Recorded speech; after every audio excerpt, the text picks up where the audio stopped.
तुला मार्गात परमात्मा एक मार्ग स्वीकारू बा. तसेच मी म्हणायचो की नाही बा आपण घेऊ कधीतरी.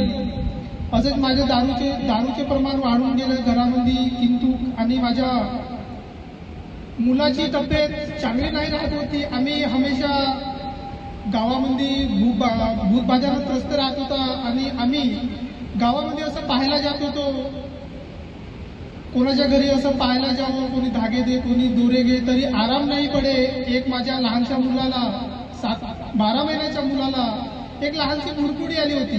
ते पुडकुडी आमच्या इथं माझ्या घरी माझ्या नवसाचा गणपती पण बसत होता.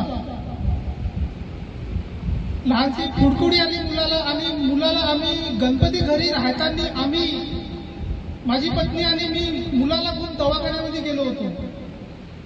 घरची पूजा दुसरे करायचे आणि आम्ही दवाखान्यामध्ये राहत होतो. तसे मग असं करता करता आम्ही भूत बाजारात त्रस्त झालो. माझ्या मुलाला आराम काही पडे नाही. मग आम्ही बाहेरगावला पाहायला गेलो. त्याने सांगितलं की आम्हाला माझ्या मुलाला असं काही केलं आहे, तसं केलं आहे. मग आम्ही असं हिंडत पैसा पाणी असा म्हणजे खूप खतम होऊन गेला. मग माझी पत्नी म्हणायची की नाही आपण मार्गात जाऊ.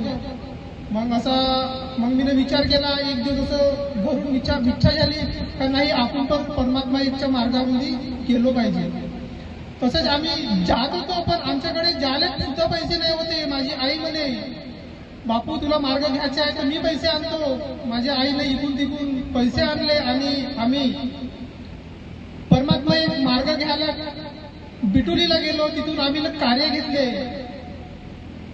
वारकर ते त्याचे नाव वारकरची होतं. त्यांनी आम्हाला 3 दिवसाचे कार्य दिले. आम्हाला मार्गाची रूपरेषा सांगितली. माझ्या पत्नीला तर मार्गाची रूपरेषा मालूम होती, पण त्यांना आम्हाला रूपरेषा सांगितली. आम्ही 3 दिवसाचे कार्य केले.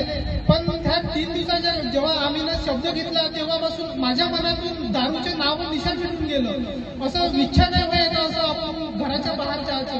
माझ्या घरी चूक लागली आणि घरातून बाहेर जायची इच्छा नाही व्हाय. हा एक मार्ग आता आम्ही आमच्या गावामध्ये